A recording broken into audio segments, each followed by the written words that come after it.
Hadirin dimohon berdiri. Yang mulia, Majelis Hakim Konstitusi memasuki ruang persidangan.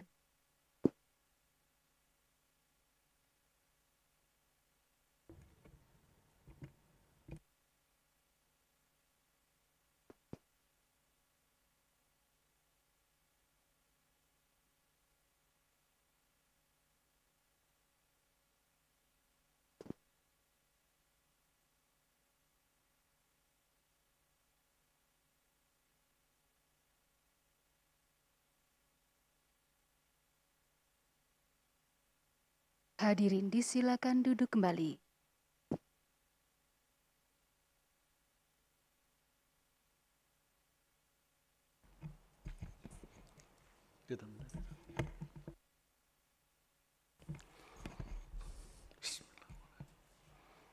Sidang dibuka dan dinyatakan terbuka untuk umum.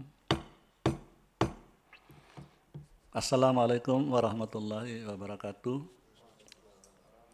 Selamat siang, salam sejahtera untuk kita semua.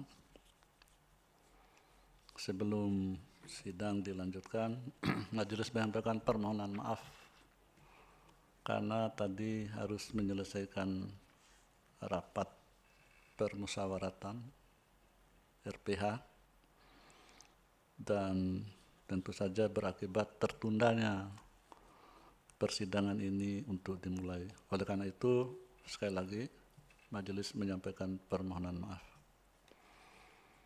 Agenda persidangan untuk perkara nomor 59 tahun 2023 pada siang hari ini adalah untuk mendengar keterangan DPR dan keterangan Presiden.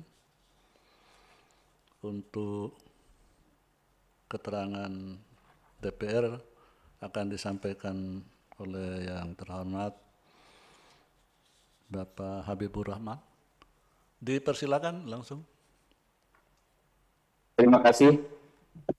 Keterangan Dewan Perwakilan Rakyat Republik Indonesia atas pengujian material Undang-Undang Nomor 4 Tahun 2023 tentang pengembangan dan penguatan sektor keuangan terhadap Undang-Undang Dasar Negara Republik Indonesia tahun 1945 dalam perkara nomor 59 PUU strip 21 Romawi / 2023 Jakarta 3 Agustus 2023 kepada Yang Mulia Ketua dan Majelis Hakim Mahkamah Konstitusi Republik Indonesia di Jakarta.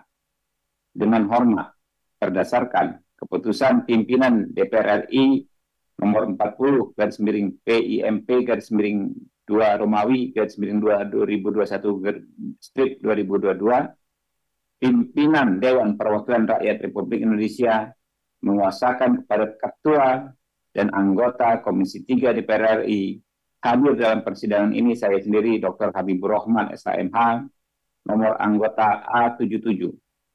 Dalam hal ini bertindak untuk dan atas nama Dewan Perwakilan Rakyat Republik Indonesia untuk selanjutnya disebut DPR RI. Sehubungan dengan surat dari Mahkamah Konstitusi Republik Indonesia kepada DPR RI untuk menghadiri dan menyampaikan keterangan di persidangan Mahkamah Konstitusi, selanjutnya disebut MK, terkait dengan permohonan pengujian material Undang-Undang Nomor 4 Tahun 2023 tentang pengembangan dan penguatan sektor keuangan. Selanjutnya disebut Undang-Undang 4 2023 terhadap Undang-Undang Dasar Negara Republik Indonesia yang diajukan oleh Serikat Pekerja Niaga Bank Jasa Asuransi AJB Bumi Putra 1912 yang diwakili oleh Rizky Yuda Pratama, Imade Widya Nelayan /Perikanan, Ida Bagus Made Sedana karyawan swasta, Endang Sri Siti Kusuma Hendariwati karyawan BUMN, Baktarudin wartawan, Muhammad Fahrorozi wira swasta. Dalam hal ini memberikan kuasa kepada Dr. Muhammad Royandi SHMH dan kawan-kawan kesemuanya para advokat pada kantor hukum Muhammad Ruliandi, pengacara dan konsultan hukum, untuk selanjutnya disebut sebagai para pemohon. Dengan ini, DPR RI menyampaikan keterangan terhadap permohonan pengujian materi Undang-Undang 4 2023 terhadap Undang-Undang Negara Republik Indonesia tahun 1945 dalam perkara 59/PUU Strip 21 Romawi /2023 sebagai berikut. 1 Romawi, ketentuan Undang-Undang Nomor 4 tahun 2023 yang dimohonkan pengujian terhadap Undang-Undang Negara Republik Indonesia tahun 1945. Dalam permohonan aku, para pemohon mengajukan pengujian material terhadap pasal 8 angka 21 Undang-Undang 4 2023 yang mengubah pasal 49 ayat 1 huruf C dan pasal 49 ayat 5 Undang-Undang Nomor 21 tahun 2011 tentang Otoritas Jasa Keuangan yang berketentuan sebagai berikut.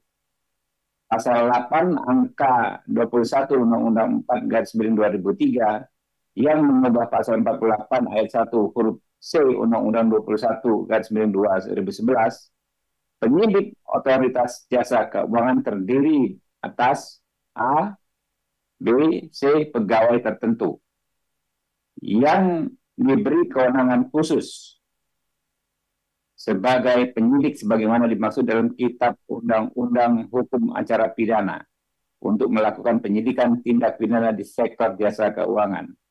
Pasal 8 angka 21 Undang-Undang Nomor 4 2003 mengubah pasal 49 ayat 5 Undang-Undang Nomor 21/2011. Penyidikan atas tindak pidana di sektor jasa keuangan hanya dapat dilakukan oleh penyidik Otoritas Jasa Keuangan. Para pemohon mengemukakan bahwa pasal 8 angka 21 huruf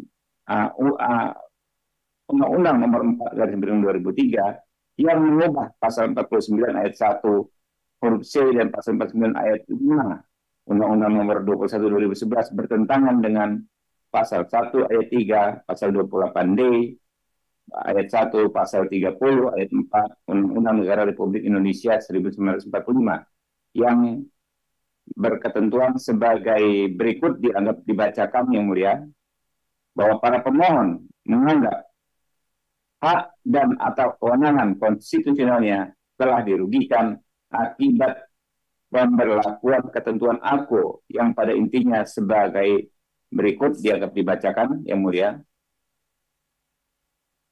2 Romawi, keterangan DPR RI. A. Kedudukan hukum atau legal standing para pemohon. Terkait kedudukan hukum atau legal standing para pemohon dalam pengujian undang-undang aku secara material, DPR RI menyerahkan sepenuhnya kepada kebijaksanaan yang mulia Majelis Hakim Konstitusi untuk mempertimbangkan dan menilai apakah para pemohon memiliki kedudukan hukum atau legal standing. B. Pandangan umum DPR RI dianggap dibacakan yang mulia. Lanjut sampai ke C. Keterangan DPR RI terhadap permohonan provisi di halaman 8. Para pemohon dalam permohonannya memohon agar Mahkamah Konstitusi menunda keberlakuan Undang-Undang Nomor 4 tahun 2023 sampai ada putusan Mahkamah dalam perkara aku, dan selama penundaan tersebut undang-undang yang digunakan adalah Undang-Undang Nomor 21/2011. Terhadap permohonan provisi, para pemohon tersebut DPR RI menerangkan bahwa permohonan tersebut berlebihan mengingat dalil yang dimohonkan hanya satu pasal, yaitu pasal 8 angka 21 Undang-Undang 4 2023 terkait kewenangan penyidik OJK. Penundaan keberlakuan Undang-Undang 4 2023 tentu saja akan mempengaruhi ketentuan-ketentuan lain yang diatur dalam Undang-Undang 4 tahun 2023 yang meliputi 17 undang-undang yang terkait, sehingga akan berdampak kepada perekonomian nasional dan stabilitas sistem keuangan.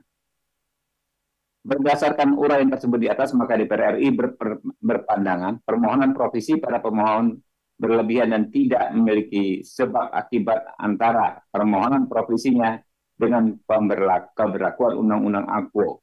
Oleh karena itu, DPR RI memohon agar kiranya Yang Mulia Majelis Hakim Mahkamah Konstitusi menolak permohonan profesi para pemohon. D. Keterangan DPR RI terhadap pokok permohonan. 1. Sistem peradilan pidana terpadu, Integrated Criminal Justice System, dalam konteks peradilan di Indonesia adalah suatu keadaan di mana terjalinnya hubungan yang bersifat fungsional dan instansional, yaitu koordinasi di antara subsistem satu dengan lainnya menurut fungsi dan kewenangannya masing-masing sebagaimana fungsi dan kewenangan yang diatur dalam hukum acara pidana dalam rangka menegakkan hukum pidana. Dengan demikian, sistem peradilan pidana terpadu Integrated Criminal Justice System meliputi proses penyidikan, penuntutan, pemeriksaan di persidangan, hingga pada pelaksanaan putusan hakim. Konsepsi sistem peradilan pidana terpadu tersebut pada dasarnya diatur dalam Undang-Undang Nomor 8 Tahun 1981 tentang Kitab Undang-Undang Hukum Acara Pidana atau KUHP. 2. Pengaturan mengenai penyidikan antara lain memberi pengertian penyidikan, aparat yang berwenang melakukan penyidikan, dan pemeriksaan penyidikan diatur dalam KUHP dan juga peraturan perundang-undangan lain di luar KUHP. Namun, peraturan lain tersebut tetap mengacu kepada KUHP sebagai dasar hukum pidana di Indonesia. Dalam pelaksanaannya, penyidikan, kedudukan maupun eksistensi pejabat pegawai negeri sipil (PPNS) dalam sistem peradilan pidana dapat dilihat dalam ketentuan pasal 1 ayat 1 KUHP yang menyatakan bahwa penyidik adalah pejabat polisi negara Republik Indonesia dan atau pejabat pegawai negeri sipil tertentu yang diberi kewenangan khusus untuk undang-undang untuk melakukan penyidikan.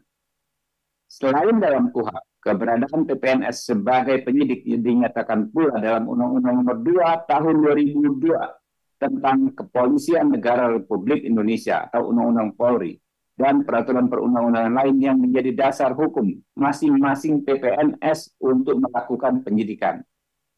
Dalam pasal 1 angka 11 Undang-Undang Polri menyebutkan penyidik pegawai negeri sipil adalah pejabat pegawai negeri sipil tertentu yang berdasarkan peraturan perundang-undangan ditunjuk selaku penyidik dan mempunyai kewenangan untuk melakukan penyidikan tindak pidana dalam lingkup undang-undang yang menjadi dasar hukumnya masing-masing.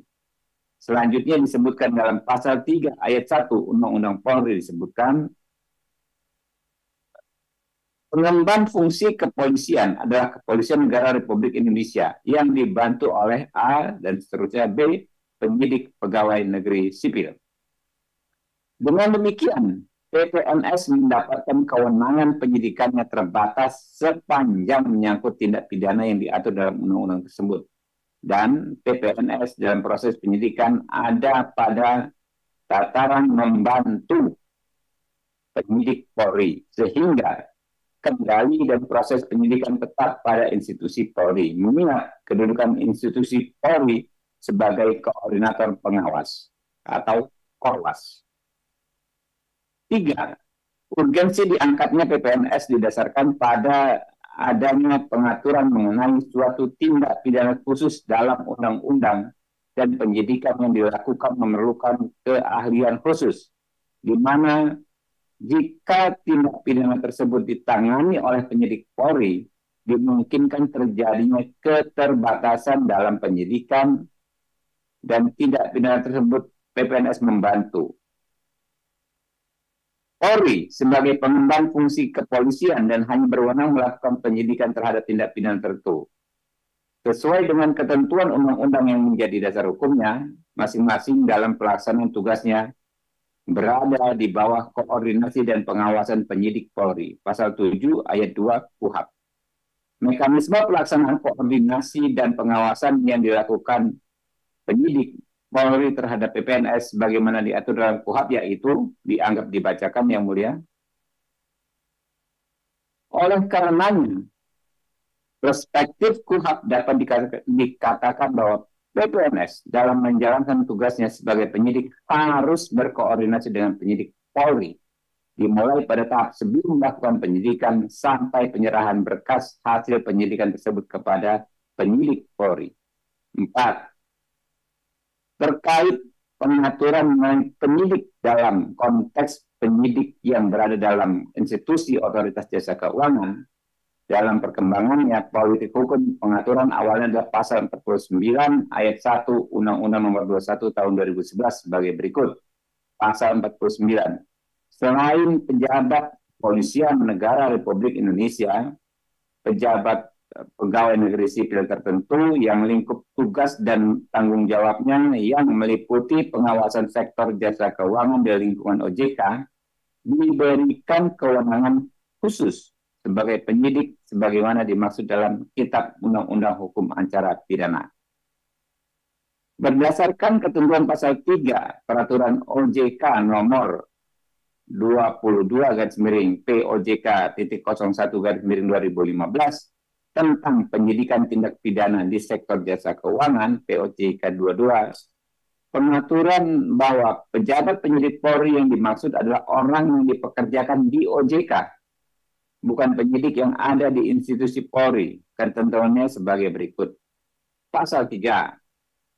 Penyidik OJK sebagaimana dimaksud pasal 2 ayat 2 terdiri atas A. Pejabat penyidik Kepolisian Negara Republik Indonesia yang dipekerjakan di OJK, dan atau B. Pejabat pegawai negeri sipil yang dipekerjakan di OJK dan diberi wewenang khusus sebagai penyidik. 6.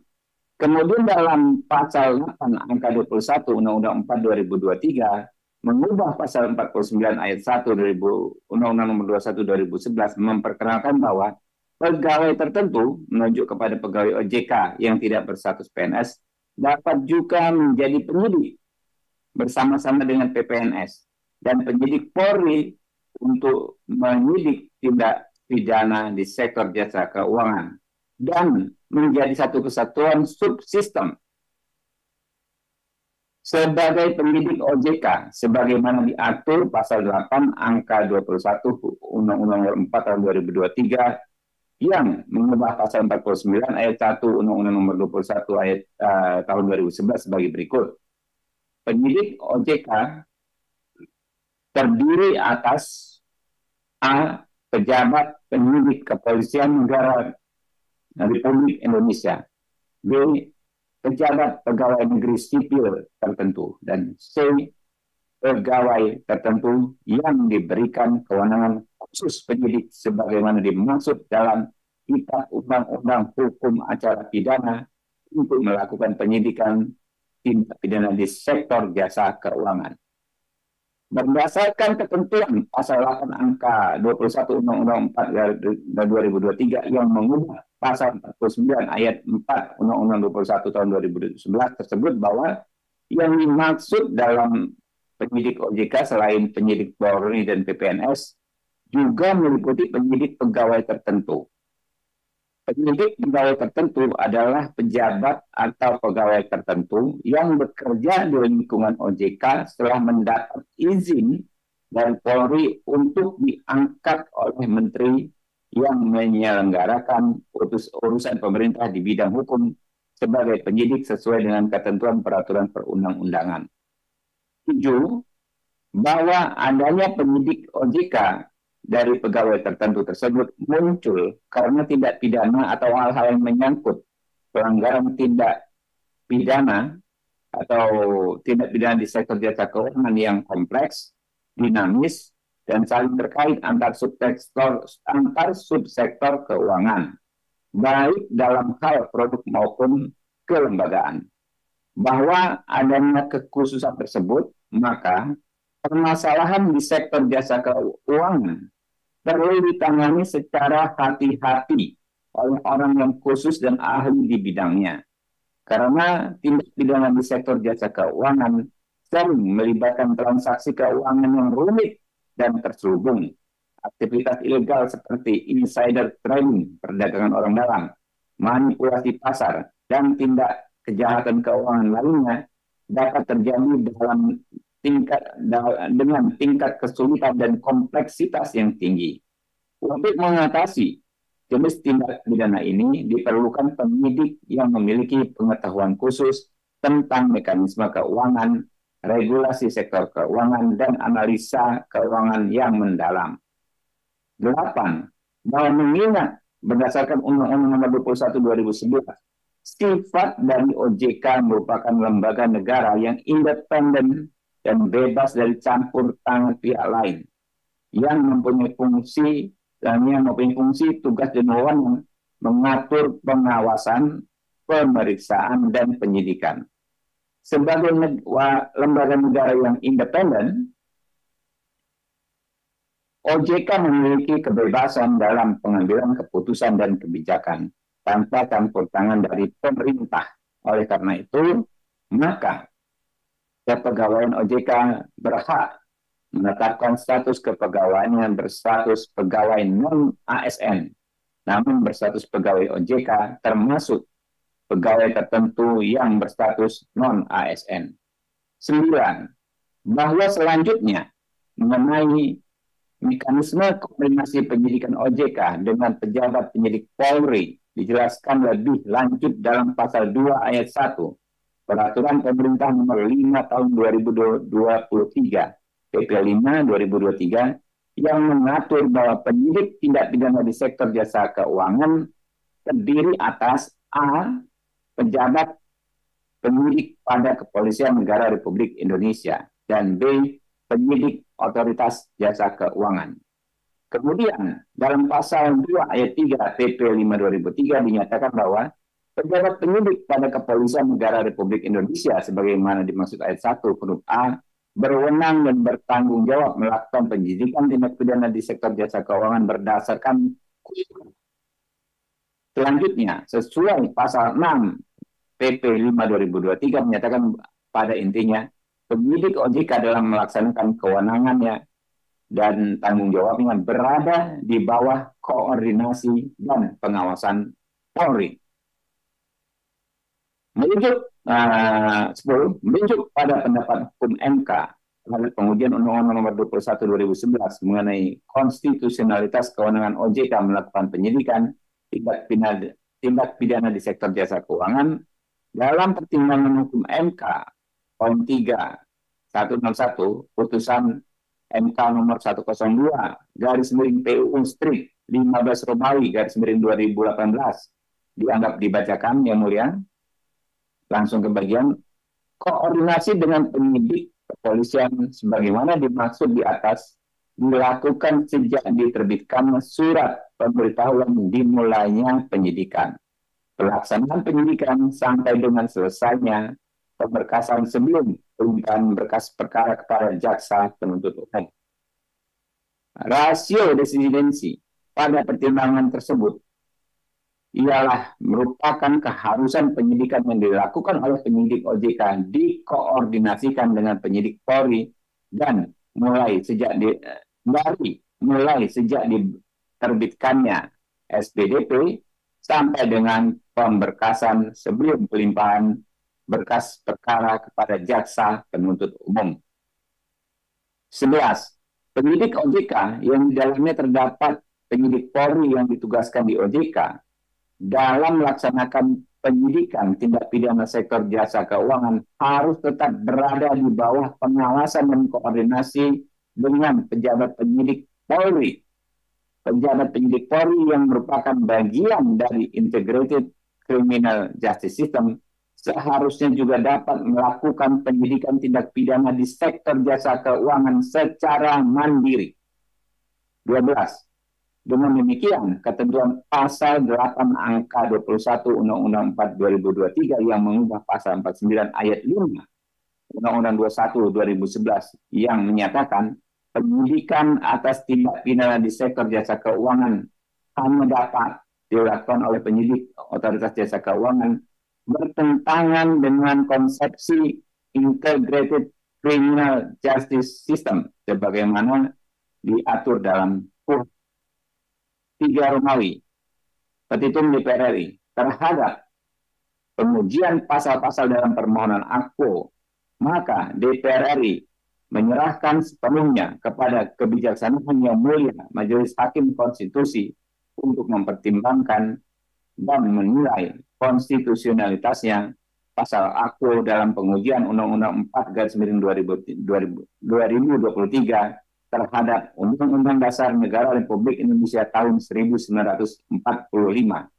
Demikian keterangan DPR RI ini kami sampaikan sebagai bahan pertimbangan Yang Mulia Ketua dan Majelis Hakim Konstitusi untuk mengambil keputusan. Hormat kami atas nama Tim Kuasa Dewan Perwakilan Rakyat Republik Indonesia, Dr. Habibur Rahman SHMH, nomor anggota A77. Terima kasih. Ya, baik. Terima kasih Pak Habibur Rahman. Selanjutnya kuasa Presiden. Ya, silakan untuk membaca ringkasan keterangannya. Terima kasih Yang Mulia Ketua dan Majelis Hakim Mahkamah Konstitusi. Tapi sebelumnya perlu kami klarifikasi dulu. Itu ada 3 kali mengajukan keterangan tertulis tanggal 1, tanggal 2, dan tanggal 3. Mana yang dipakai? Atau tiga-tiganya atau salah satu yang terakhir? Yang Mulia, dapat kami jelaskan bahwa keterangan Presiden yang kami bacakan pagi hari ini merupakan ringkasan dari keterangan Presiden tertanggal 2 Agustus.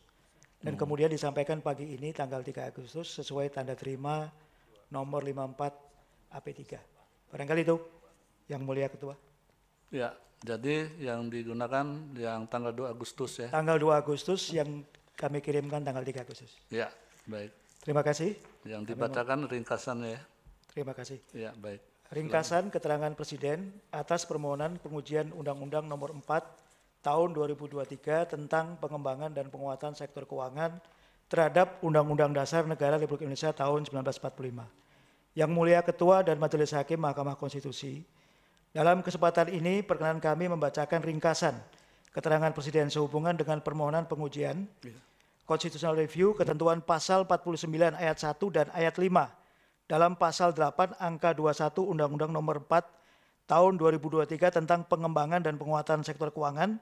Selanjutnya kami akan ringkas sebagai Undang-Undang P2SK terhadap pasal 1 ayat 3, pasal 28D ayat 1 dan pasal 30 ayat 4 Undang-Undang Dasar Republik Indonesia tahun 45.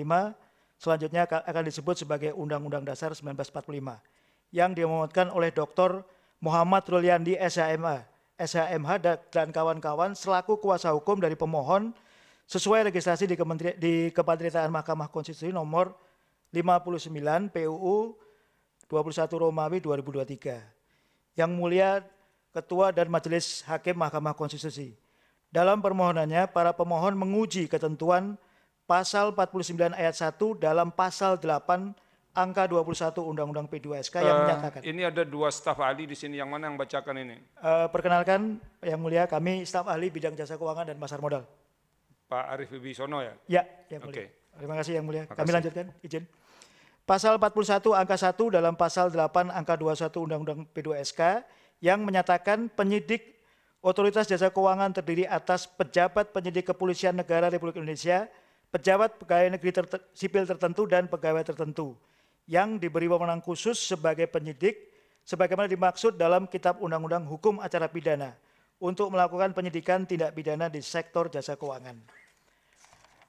Pasal 49 ayat 5 dalam pasal 8 angka 21 Undang-Undang P2SK yang menyatakan penyidikan atas tindak pidana di sektor jasa keuangan hanya dapat dilakukan oleh penyidik OJK. Menurut para pemohon, ketentuan pasal tersebut bertentangan dengan ketentuan pasal 1 ayat 3, pasal 28D ayat 1 dan pasal 30 ayat 4 Undang-Undang Dasar 45. Penyidik pegawai tertentu pada OJK bertentangan dengan asas kepastian hukum yang termuat dalam Kitab Undang-Undang Hukum Acara Pidana (KUHAP) yang menetapkan penyidik adalah penyidik kepolisian dan penyidik pegawai negeri sipil (PPNS). Membawa konsekuensi hanya penyidik OJK yang berwenang atau berhak melakukan penyidikan atas tindak pidana di sektor jasa keuangan dan selain penyidik OJK tidak ada lagi yang memiliki kewenangan tersebut. Ketentuan tersebut menghilangkan peran kepolisian dalam melakukan penyidikan tindak pidana di sektor jasa keuangan. Yang Mulia Ketua dan Majelis Hakim Mahkamah Konstitusi, terkait dengan kedudukan hukum legal standing para pemohon, Pemerintah menyerahkan sepenuhnya kepada Majelis Hakim Mahkamah Konstitusi untuk menilai kedudukan hukum para pemohon, yaitu terkait dengan tepat tidaknya dalil para pemohon yang menyatakan hak dan atau kewenangan konstitusionalnya dirugikan oleh berlakunya ketentuan yang dimohonkan pengujian. Yang mulia Ketua dan Majelis Hakim Mahkamah Konstitusi, perkenankanlah terlebih dahulu kami menyampaikan tanggapan atas permohonan provisi para pemohon sebagai berikut. Dalam permohonannya, para pemohon meminta agar Mahkamah Konstitusi mengeluarkan putusan provisi yang menunda keberlakuan Undang-Undang P2SK sampai ada putusan dalam perkara akuo selama penundaan tersebut undang-undang yang digunakan adalah Undang-Undang OJK. Dalam hal ini pemerintah sangat keberatan dengan permohonan provisi para pemohon tersebut dengan alasan sebagai berikut. Bahwa hal yang dimasalahkan para pemohon hanya merupakan salah satu aspek saja yang diatur dalam Undang-Undang P2SK yang berasal dari Undang-Undang OJK.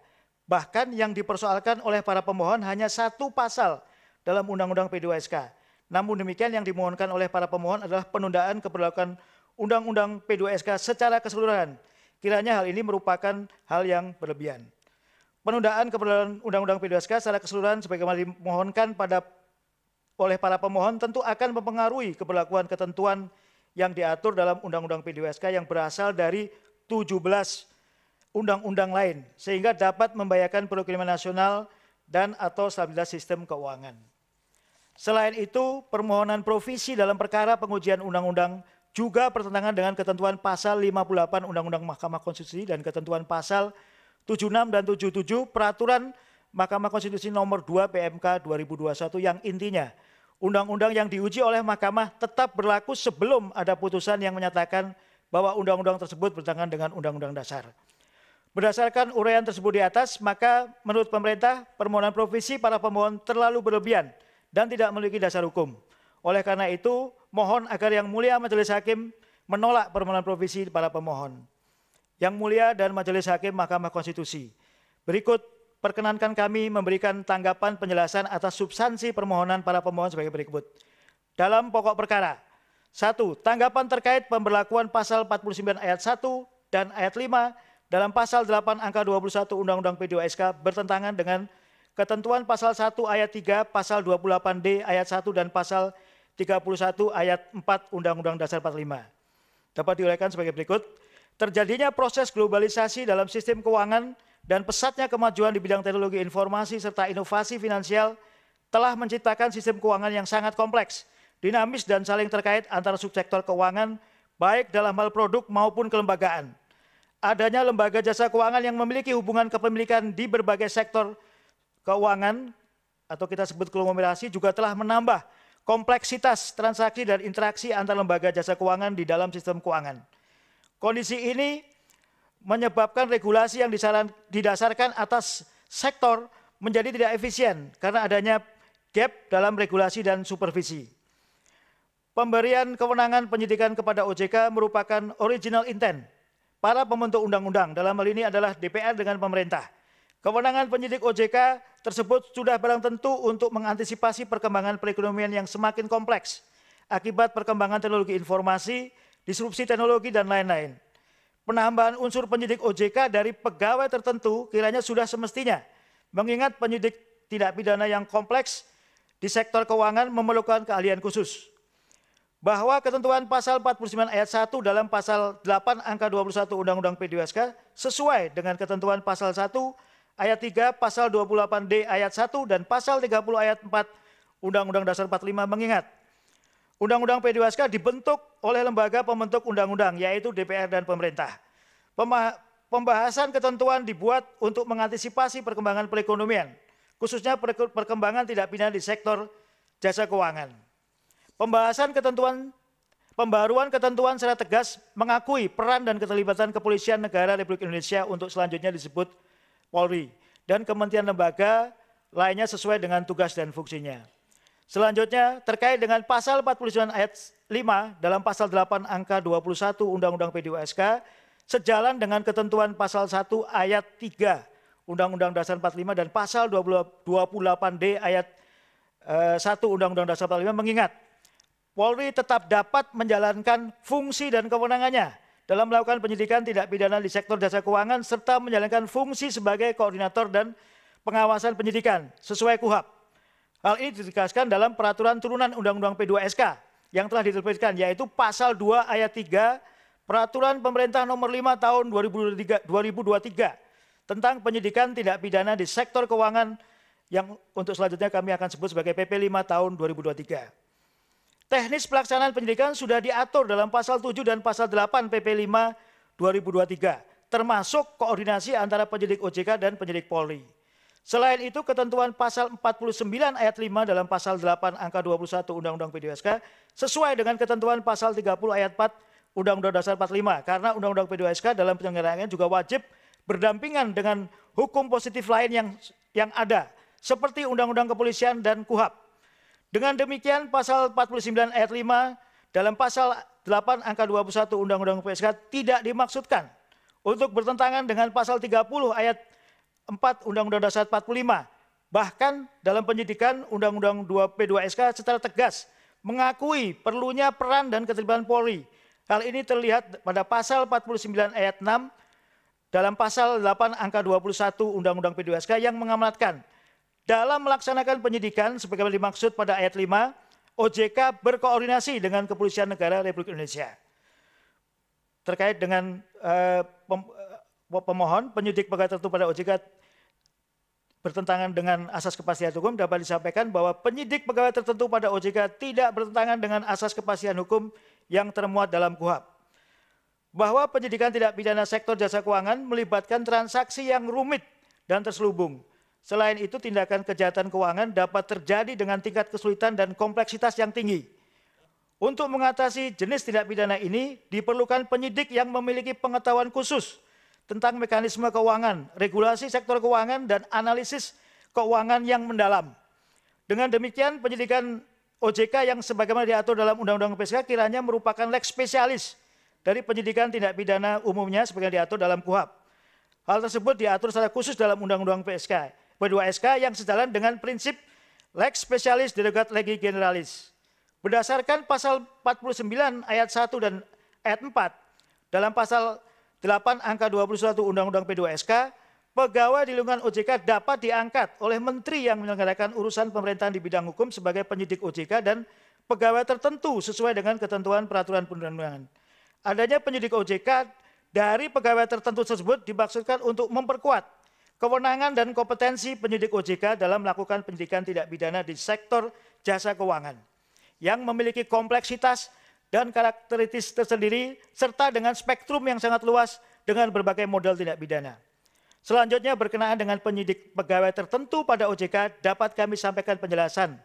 Berdasarkan pasal 49 ayat 3 dalam pasal 8 angka 21 Undang-Undang P2SK telah diatur bahwa penyidik pegawai tertentu ditetapkan menteri yang menyelenggarakan urusan pemerintahan di bidang hukum setelah memenuhi kualifikasi oleh Polri.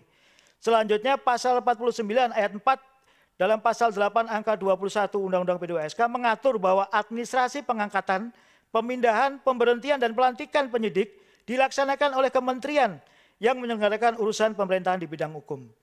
Bahwa terkait persyaratan dan kualifikasi penyidik pegawai tertentu sebagaimana dimaksud dalam pasal 49 ayat 3 dalam pasal 8 angka 21 Undang-Undang P2SK telah diatur dalam pasal 5 ayat 2 PP 5 tahun 2023.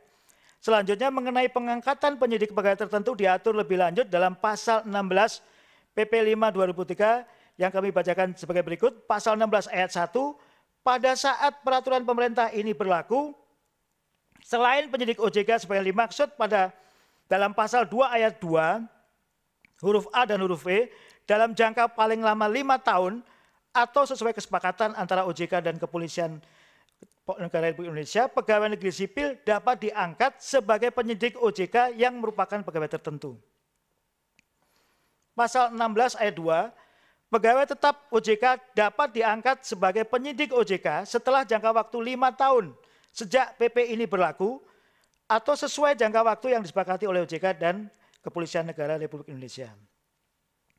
Berdasarkan hal tersebut di atas, telah ada pengaturan yang jelas mengenai persyaratan, kualifikasi, dan pengangkatan pegawai tertentu sebagai penyidik OJK. Pengaturan tersebut telah melibatkan institusi lain di luar OJK termasuk Polri, Selanjutnya dalam pelaksanaan tugasnya penyidik OJK juga berkoordinasi dengan Polri. Dengan demikian penyidik pegawai tertentu sebagaimana diatur dalam pasal 49 ayat 1 dalam pasal 8 angka 21 Undang-Undang P2SK telah jelas tidak bertentangan dengan asas kepastian hukum yang dimuat dalam KUHP dan prinsip pembatasan kekuasaan. Selanjutnya kami sampaikan tanggapan terkait penyidikan atas tindak pidana di sektor jasa keuangan hanya merupakan kewenangan penyidik OJK sebagaimana dimaksud dalam pasal 49 ayat 5 dalam pasal 8 angka 21 Undang-Undang P2SK. Dengan adanya penyidik OJK, penegakan hukum di sektor keuangan dapat berjalan lebih efisien dan efektif. Penyidik OJK memiliki pengetahuan dan pengalaman dalam mengatasi tindak pidana di sektor keuangan, sehingga dapat memberikan penanganan yang tepat dan cermat. Selain itu, penyidik OJK juga dapat memberikan kontribusi dalam mengembangkan metode investigasi yang sesuai dengan lingkungan sektor keuangan yang dinamis dan berubah.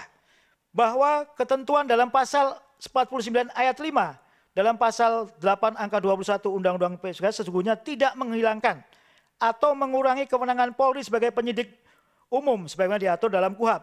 Mengingat implementasi pasal 49 ayat 5 dalam pasal 8 angka 21 Undang-Undang P2SK khususnya sinergi antar Polri dan OJK telah diatur dalam PP 5 tahun 2003. Dalam pasal 6 PP 5 tahun 2000 tersebut, izinkan kami membacakan, dalam melaksanakan kewenangan dan tanggung jawabnya sebagaimana dimaksud dalam pasal 2 ayat 4 penyidik OJK berada di bawah koordinasi dan pengawasan Kepolisian Negara Republik Indonesia.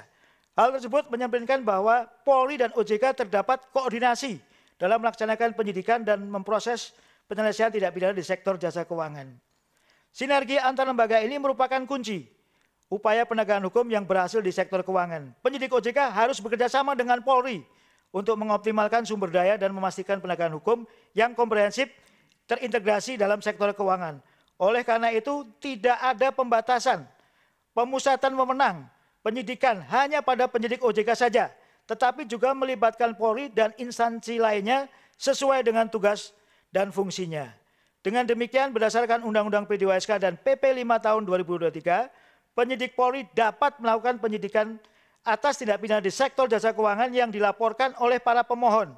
Sehingga permasalahan yang diajukan oleh para pemohon terkait pasal 49 ayat 5 dalam pasal 8 angka 21 sebenarnya telah diselesaikan dengan implementasi praktek dengan terbitnya PP 5 tahun 2003. Yang mulia Ketua dan Majelis Hakim Mahkamah Konstitusi berdasarkan keterangan dan argumentasi tersebut di atas dapat kami sampaikan simpulan bahwa pasal 49 ayat 1 dalam pasal 8 angka 21 Undang-Undang P2SK tidak bertentangan dengan ketentuan pasal 1 ayat 3, pasal 28D ayat 1 dan pasal 30 ayat 4 Undang-Undang Dasar 45. Penyidik pegawai tertentu pada OJK sebagaimana dimaksud dalam pasal 49 ayat 1 dalam pasal 8 angka 21 Undang-Undang P2SK tidak bertentangan dengan asas kepastian hukum yang termuat dalam KUHP. Berdasarkan ketentuan pasal 49 ayat 5 dalam pasal 8 angka 21 Undang-Undang P2SK telah dilengkapi dengan PP 5 tahun 2023 di mana penyidik Polri tetap dapat melakukan penyidikan di sektor jasa keuangan dan Polri tetap menjadi koordinator dan pengawas penyidikan sesuai KUHP. Atas dasar penjelasan kami dimaksud, kami memohon agar Majelis Hakim memutuskan terhadap pengujian pasal-pasal dalam permohonan aku sebagai berikut. Dalam provisi menolak permohonan provisi para pemohon. Dalam pokok permohonan menerima keterangan Presiden secara keseluruhan, menyatakan ketentuan pasal 49 ayat 1 dalam pasal 8 angka 21 Undang-Undang P2SK tidak bertentangan dengan Undang-Undang Dasar 1945. Atau dalam hal yang mulia Ketua dan Majelis Hakim Mahkamah Konstitusi berpendapat lain, mohon putusan yang bijaksana dan seadil-adilnya atau acque et bono. Demikian kami sampaikan. Atas perkenan yang mulia Ketua dan Majelis Hakim Konstitusi kami ucapkan terima kasih. Hormat kami kuasa Presiden Republik Indonesia. Ya, baik, terima kasih. Ada pendalaman atau pertanyaan dari majelis. Yang pertama, yang mulia, Prof. Saldi, silakan. Terima kasih Pak Ketua sudah mengizinkan saya untuk mengajukan atau meminta klarifikasi pertama dari keterangan pemerintah dan DPR. Tapi juga nanti kalau ada poin yang menyangkut kepolisian, mohon nanti bisa disentuh juga di keterangan dari pihak terkait Polri ya. Karena ada yang Polri ada yang mewakili di sini.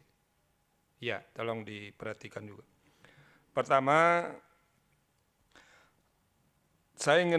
kami di Mahkamah ingin dapat kejelasan ya dari pemerintah atau pembentuk undang-undang. Dulu ketika pembahasan Undang-Undang P2SK ini, itu bagaimana sih bentuk keterlibatan polisi, terutama soal norma-norma yang terkait dengan kewenangan penyidikan itu.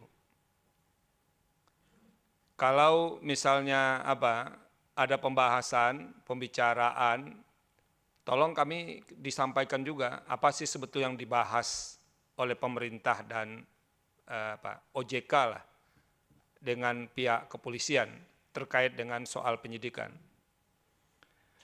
Mengapa ini perlu kami tanyakan? Karena sih sebetulnya sebelumnya Mahkamah sudah pernah memutus juga terkait dengan penyidikan di OJK itu. Nah itu kami sebetulnya sudah mencarikan titik tengah bagaimana persentuhan kewenangan dua institusi ini. Nah kami sudah memikir setelah diselesaikan seperti itu, tidak ada lagi, udah ini bisa diselesaikan baik-baik. Apalagi ini kan ada perumusan undang-undang yang baru. Nah, tolong kami nanti dijelaskan terkait dengan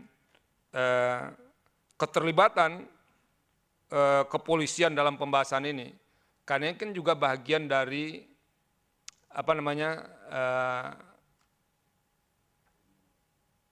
partisipasi publik dalam hal ini kan paling tidak kepolisian lah. Ada enggak meaningful participation di dalam soal ini terkait dengan kepolisian? Tolong itu dijelaskan. Yang kedua, tolong kami juga dijelaskan kira-kira apa sih perdebatan yang terjadi sehingga kemudian muncul PP 5 2023 itu.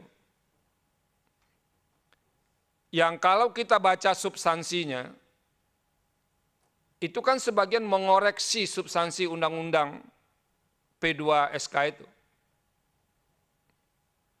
Tapi kan karena ini ada level yang hierarkis, kan tidak bisa.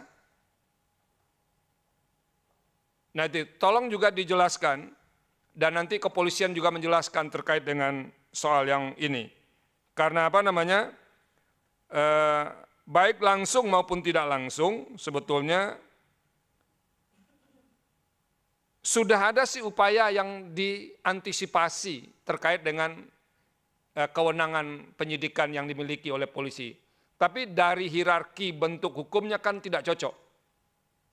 Nah, tolong di pemerintah dijelaskan, OJK, pemerintah juga jelaskan soal-soal yang begini. Misalnya tadi disebut pasal 8 angka 21, itu kan dan pasal 49 itu kan dikoreksi di pasal 6 di PP 5 2023 itu. Itu yang kedua. Yang ketiga, tolong kami juga disediakan ini tentu pemerintah ya. Kalau ada DPR juga Pak Habibur Rahman, risalah pembahasan yang utuh. Kalau tidak bisa dikasihkan ke kami yang utuh, setidaknya risalah pembahasan rancangan undang-undang yang terkait dengan kewenangan penyidikan ini. Nah itu yang ketiga. Yang keempat, nah ini yang paling agak serius harus dijelaskan. Ini kan soal status pegawai OJK yang di dalam undang-undang itu diberikan kewenangan untuk melakukan penyidikan. Padahal dalam konsep hukum pidana itu, hukum acara pidana, boleh dilakukan di tempat lain sepanjang itu pegawainya adalah penyidik pegawai negeri sipil. Ini debat klasik di internal OJK. soal yang satu ini. Nah, apakah pegawai di situ pegawai negeri atau tidak, gitu, PNS dan segala macamnya. Nah, ini penting bagi kami untuk menelisik seberapa jauh sih sebetulnya pegawai OJK itu bisa memainkan peran dalam proses penegakan hukum sebagai penyidik itu. Tolong kami juga dibantu di Mahkamah Konstitusi untuk menjelaskan 3 poin, dan satu lagi itu tadi soal risalah. Tolong dicatat betul ini, karena kami juga ingin lihat, kadang-kadang kan kalau dikutip-kutip sedikit-sedikit saja, diambil yang menguntungkan saja. Nah, kami kan perlu baca secara menyeluruh apa sih yang diperdebatkan di situ. Mohon ini jadi catatan dan di sidang berikutnya, supaya jawaban terhadap pertanyaan-pertanyaan tadi bisa disampaikan sekaligus ini terkait dengan risalah. Terima kasih Pak Ketua. Baik, terima kasih Yang Mulia. Ya, silakan. Masih ada? Masih, oh ya, Yang Mulia Ketua Panel.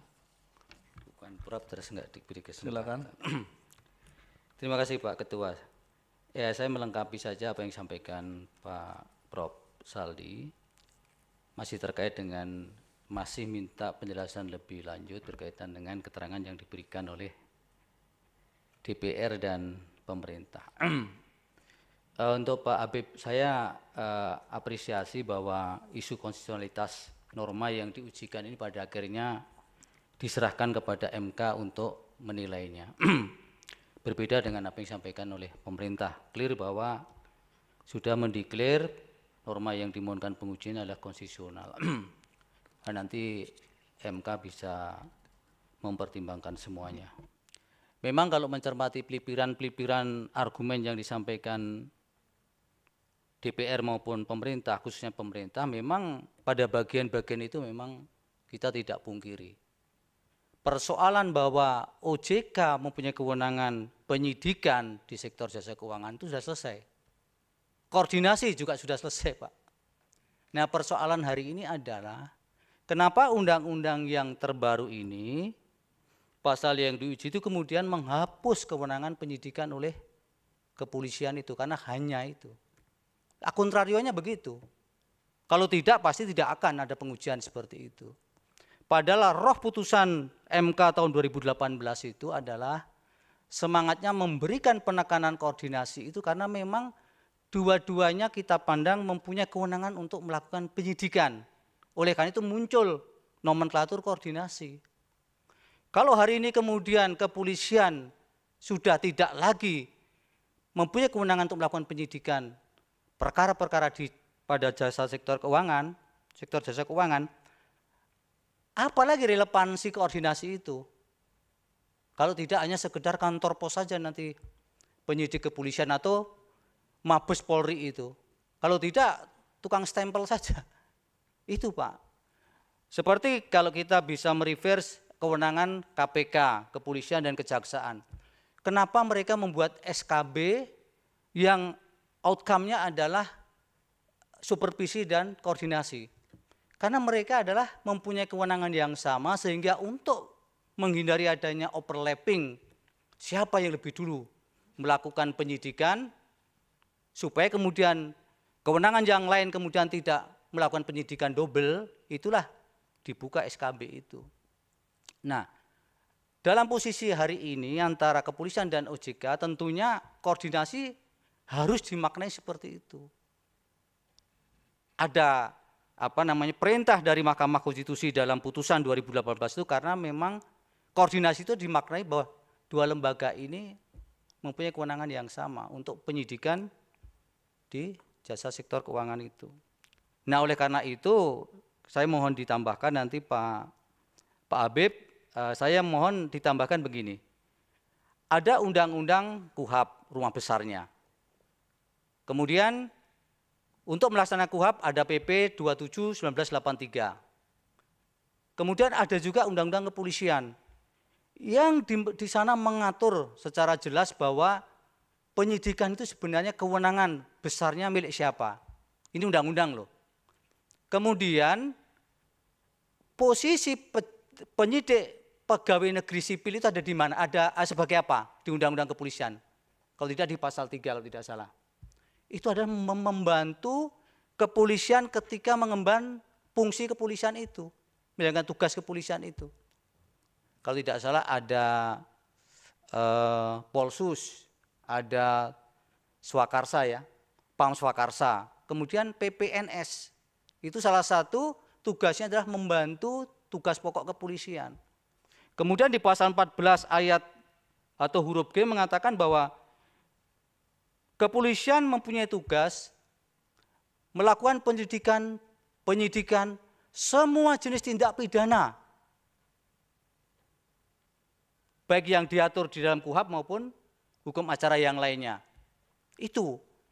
Nah, saya dalam perspektif itu Pak Habib, saya mohon bagaimana ketika merumuskan norma pasal ini kemudian tidak menghadapkan dengan norma-norma yang ada di KUHAP dan Undang-Undang Kepolisian itu sendiri.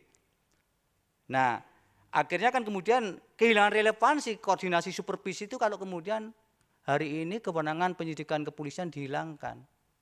Sekali lagi kepolisian nanti hanya akan menjadi tukang stempel saja atau kantor pos tidak sebagaimana semangat yang ada di dalam putusan 2018. Meskipun ketika itu yang diuji adalah legalitas keberadaan penyidik OJK. MK mengamini bahwa itu memang boleh. Tapi waktu itu belum mempersoalkan bahwa bagaimana dengan posisi kewenangan penyidikan kepolisian terhadap di sektor keuangan. Kalau hari itu sudah disebutkan juga bahwa ini kemudian mengeliminir kewenangan kepolisian, barangkali MK akan sekaligus membuat pertimbangan-pertimbangan komprehensif untuk menegaskan ini. Nah, kemudian yang terjadi adalah saya tidak mengerti apakah kemudian original intent putusan MK itu kemudian di copy paste oleh ketika membahas undang-undang ini kemudian seolah-olah ini memberikan kewenangan penuh untuk penyidikan jasa keuangan kepada OJK ataukah memang ini memang sengaja ada perluasan. Itu Pak Ketua. Nah, kemudian satu hal, saya kira di kepolisian di Mabes Polri juga sudah ada Direktorat Tindak Pidana Ekonomi ya. Nah, artinya apakah kemudian itu kita serta mertakan bahwa mereka tidak ada kemampuan atau kurang mampu. Padahal dengan menggunakan rumah koordinasi, sepanjang kewenangan itu masih ada di dua-duanya, saya kira bisa selesai. Kemudian satu hal lagi yang menurut saya signifikan adalah apakah OJK juga punya perangkat yang kuat, power. Karena penyidikan tidak bisa dipisahkan dengan upaya-upaya paksa, pro justisia. Kalau kemudian misalnya melibatkan kepolisian sekedar membantu kan kemudian menjadi terbalik-balik. Padahal dalam titik-titik itu seharusnya itulah esensi koordinasi itu ada di situ. Kemudian dilakukan penyidikan bersama ataukah apapun namanya koordinasi itu sepanjang dua-duanya masih melekat kewenangan penyidikan saya kira akan memperkuat. Tapi ini yang justru kami minta dijelaskan Pak. Mungkin punya pandangan-pandangan lain yang belum disampaikan di keterangan tadi. Itu saja Pak Habib dan Bapak dari staf ahli. Bapak siapa tadi? Saya kira Ibu tadi. Arif. Pak Arif ya. Bukan Pak Arif tadi saya baca. Wibisono. Oh Pak Arif Wibisono. Ya. Pak Arif dan Pak Habib. Itu saja Pak Ketua. Terima kasih. Ya, terima kasih Yang Mulia. Ya, Pak Habibur Rahman silakan ditanggapi. Ya. Mungkin sekaligus nanti bisa ditambah dalam keterangan tertulis ya. Tapi sebelumnya silakan. Ya, terima kasih Yang Mulia Hakim Konstitusi Saudi Isra dan Hakim Konstitusi Suhartoyo yang telah menyampaikan tanggapan. Kami tentu akan menambah dengan keterangan tertulis, tetapi mohon izin saya terlebih dahulu menyampaikan secara lisan. Sebelum saya masuk ke inti permasalahan yang tadi disampaikan oleh Yang Mulia Saldi Isra dan Suhartoyo, saya sedikit perlu mereview gambaran ya kerja-kerja kami di DPR, bahwa dalam perumusan undang-undang seperti biasa termasuk di undang-undang PPSK ini dilakukan secara pembahasannya di alat kelengkapan dewan, salah satu alat kelengkapan dewan. Di undang PPSK ini Komisi 11 ya, lalu di tingkat kedua dibahas di paripurna dan menjadi sah ketika dibahas di paripurna yang merupakan representasi semua fraksi dan semua anggota DPR RI. Dalam perjalanannya banyak sekali masukan dari masyarakat, kritikan dari masyarakat, ahli, praktisi, stakeholder, mitra, dan lain sebagainya. Lalu ada masyarakat yang mengajukan uji materi ya yang disampaikan oleh Prof. Ruli Yandi ini ke Mahkamah Konstitusi. DPR memiliki diatur dalam Undang-Undang MD3 ketika ada undang-undang yang diuji materi, DPR mengirimkan yang namanya tim kuasa, ya tim kuasa DPR yang terdiri dari perwakilan semua fraksi, termasuk saya, ya kami bertindak untuk dan atas nama DPR membahas, lalu membuat draft keterangan, lalu mengkonsultasikan pada semua pimpinan yang merupakan representasi semua fraksi dan disepakati apa yang kami sampaikan dalam persidangan di Mahkamah Konstitusi ini, materi yang kami sampaikan. Nah itu, jadi ini pun merupakan sebuah produk DPR yang sah dan bahkan hasil dari pencermatan terhadap dinamika setelah disahkannya Undang-Undang PPSK. Kami nanti akan serahkan memang kepada Yang Mulia ya untuk mencermati ya keputusan yang mana dari DPR ini sama-sama sah seperti itu menurut saya, gitu kan?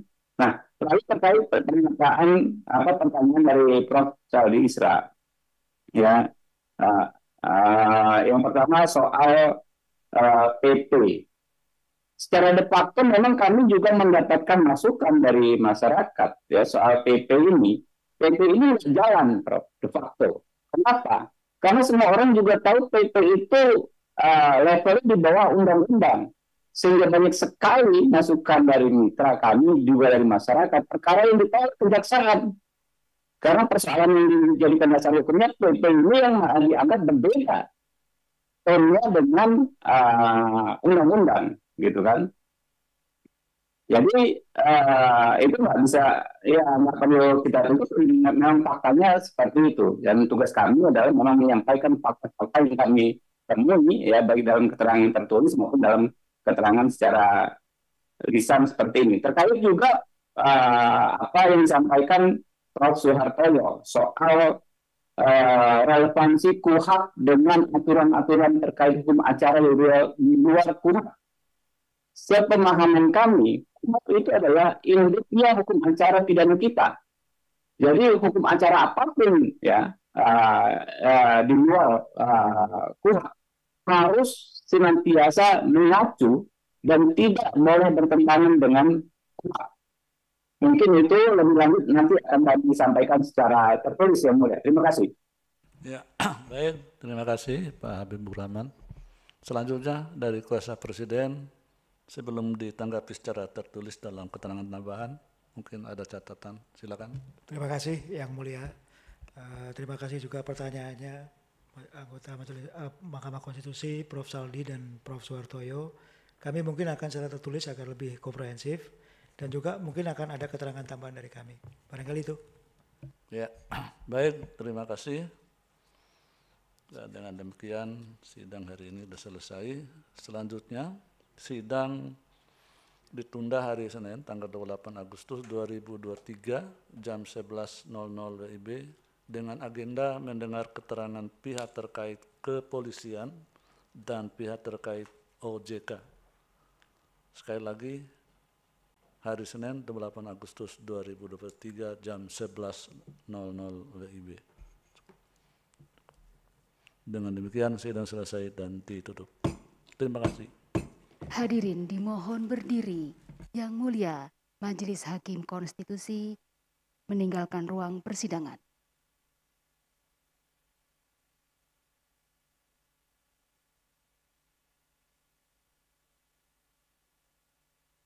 Hadirin disilakan duduk kembali.